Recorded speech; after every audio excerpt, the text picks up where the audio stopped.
শীতকালের সবথেকে মজার খাবার হলো কলাই শাক। আর এই কলাই শাক আপনারা কি কখনো আনাজকপি দিয়ে খেয়েছেন? আনাজকপি দিয়ে খেতে অসাধারণ মজা। আর এই খাবারটা শিখিয়েছিল আমার সেজো আপু।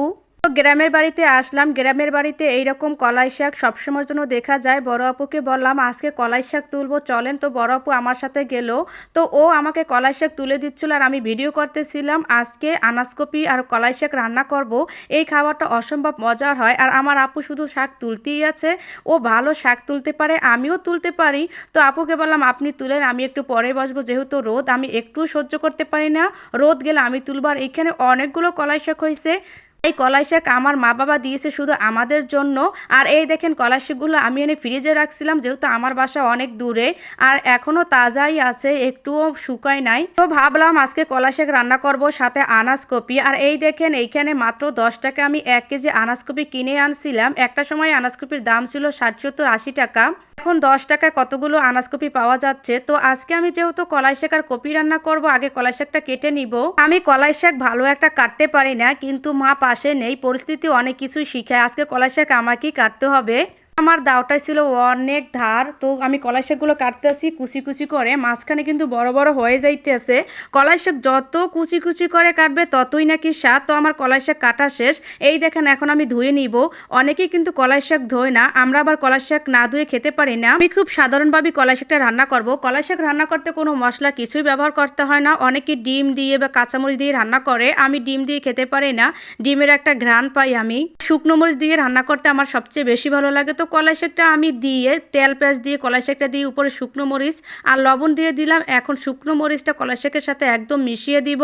সব কিছু মিশিয়ে এখানে কিন্তু একদমই পানি অ্যাড করব না, যেহেতু আমি আজ কলাই শাকটা ধুয়েছি অনেক পানি বের হবে। আমি ঢাকনা দিয়ে ঢেকে দিলাম। কিছুক্ষণ পর আমি কলাই শাকটা দেখব একদম নেতিয়ে গেছে আর পানি টেনে গেছে। আমি এইটা মাঝারি আছে রান্না করব, চুলার জাল বেশি একটা দেওয়া যাবে না। চুলার জাল বেশি দিলে কলাই শাকটা পুড়ে যাবে আর পানি টেনে যাবে আর কলাই শাক সিদ্ধ হবে না। তো আমি আবারও ঢেকে দেব, অনেকক্ষণ ওয়েট করব। আবারও আমি ঢাকনা তুললাম, ঢাকনা তুলে আবারও নাড়াচাড়া দিয়ে দেখবো যে কলাই শাকটার অবস্থা কেমন। এখন আমার কলাই শাকটা একদমই হয়ে গেছে। আমি কলাই শাক কুটি এখন আনাজকপিটা রান্না করব। এই দেখেন আনাজকপি আমি একদম আনাজের মতো কাটছি আর কেটে কুটে ধুয়ে রাখছি। এখন রান্না করার পালা। তো তেল দিলাম, পেঁয়াজ দিলাম, স্বাভাবিকভাবে যেভাবে সবাই রান্না করে একটা তরকারি, ঠিক আমি ওইভাবেই রান্না করব। আমি মশলা একদমই পছন্দ করি না। আমি একদম মশলা খাই গরুর গোস্ত বা কোনো মাছ মাংসতে, আর আনাজ সবজিতে কখনো আমি মশলা দেই না।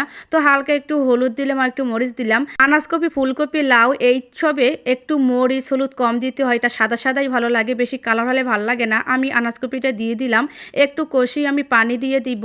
আজকে অনেক এক্সাইটেড, অনেক দিন পর আমি এই তরকারিটা খাবো, যেহেতু কলাই শাক আর আনাজকপি ছাড়া আমি কখনো খালি খালি আনাজকপি খেতে পারি না, আর কলাই শাকও আমি খালি খেতে পারি না, তাহলে কেমন একটা ভালো লাগে না। আপনারা যারা কখনো রান্না করে খান না তারা অবশ্যই ট্রাই করবেন। আনাজকপির সাথে কলাই শাক আসলে অনেক মজা লাগে। আমি ঢেকে দিলাম, উপরে কয়েকটা টমেটো দিয়ে দিলাম আর কয়েকটা ধনিয়া পাতা দিয়ে দিলাম। ধনে পাতা দিলে তরকারির স্মেলটা আরও বেশি ভালো লাগে। তো আমি আবার এটা দিয়ে নাড়াচাড়া দিয়ে আবার একটু ঢেকে দেবো। 1 মিনিট পর ঢাকনা উঠালাম। আমার তরকারিটা একদমই হয়ে গেছে আর কালারটাও কিন্তু মাশাআল্লাহ ভালোই আসছে। এখন আমার খাবার পালা। আমি কলাই শাক নিলাম আর কপি নিলাম।